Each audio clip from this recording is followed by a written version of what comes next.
Hello and welcome back to another breaking news update. My name is Jimmy Boyd and you were watching Boyd News. I want to thank you so much for tuning in today. I've got some breaking news coming out here for you from Sweden to share. So we've got information today that looks like a Russian SU-24 bomber briefly violated Swedish airspace just yesterday on Friday.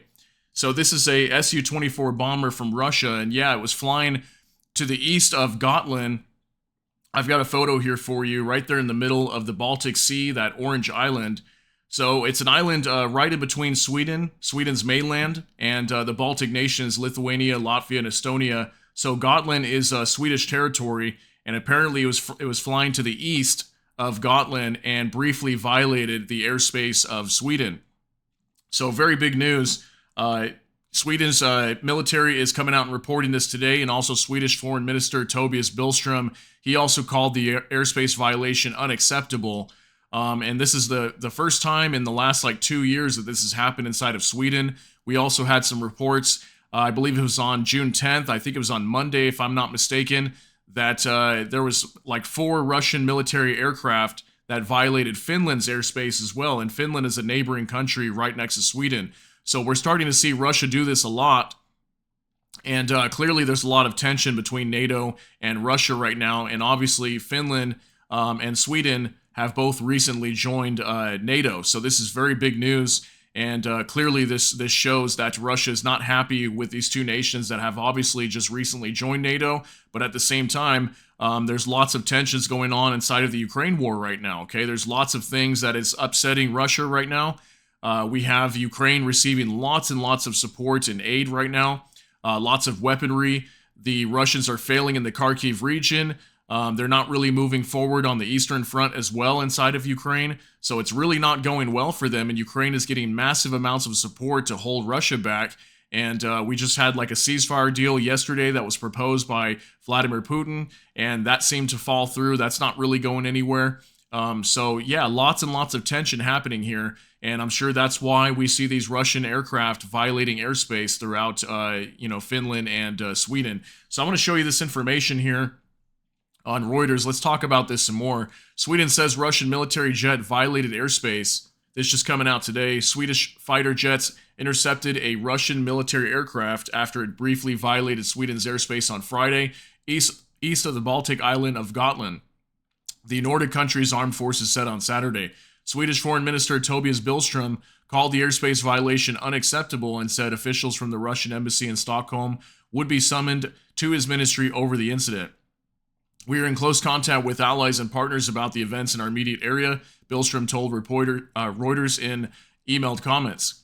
The Russian embassy in Sweden did not immediately respond to a request for comment. Sweden's armed forces said in a statement that Gripen jets were sent up to intercept the Russian plane, an SU-24, after it failed to respond to a radio warning by military air traffic controllers.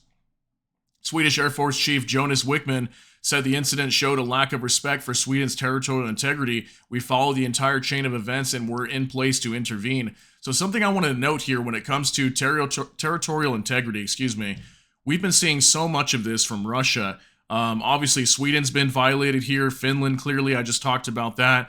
We had Romania's territorial integrity violated by Russian drones that land and crash in their territory. We had Poland several times, cruise missiles flying into their airspace and then turning back around. We even heard from Belarus. Supposedly, Belarus had some helicopters that flew into Poland or something like that. Some NATO member nearby. So we've heard many, many times of NATO members with their airspace or their territorial integrity being encroached on, and NATO never does anything. And I'm very curious why they choose to just hold back. I mean, obviously they don't want to, obviously start a war or anything like that. But at the same time, what is the point of having territorial integrity if that's not going to be upheld and there's not going to be any consequences whenever these types of things happen? So it says here, Friday's incident took place as Sweden, NATO's newest member, and several of its new allies take part in naval exercises in the Baltic Sea. The Swedish military said similar violations by Russian aircraft last occurred in 2022 when 2 SU-27 and 2 SU-24 planes also violated its airspace near Gotland.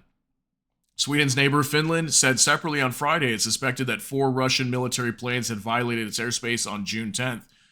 So yeah, like I mentioned here earlier, I believe that was on Monday, June 10th, when we heard about this as well. The Russian military planes that violated even Finland's airspace. Okay, so like I said, obviously lots of tension here happening in this Ukraine war, and it's starting to spread to all these NATO nations. And we continuously see Russia doing these types of things. Clearly, trying to send a signal to NATO is what I believe it is.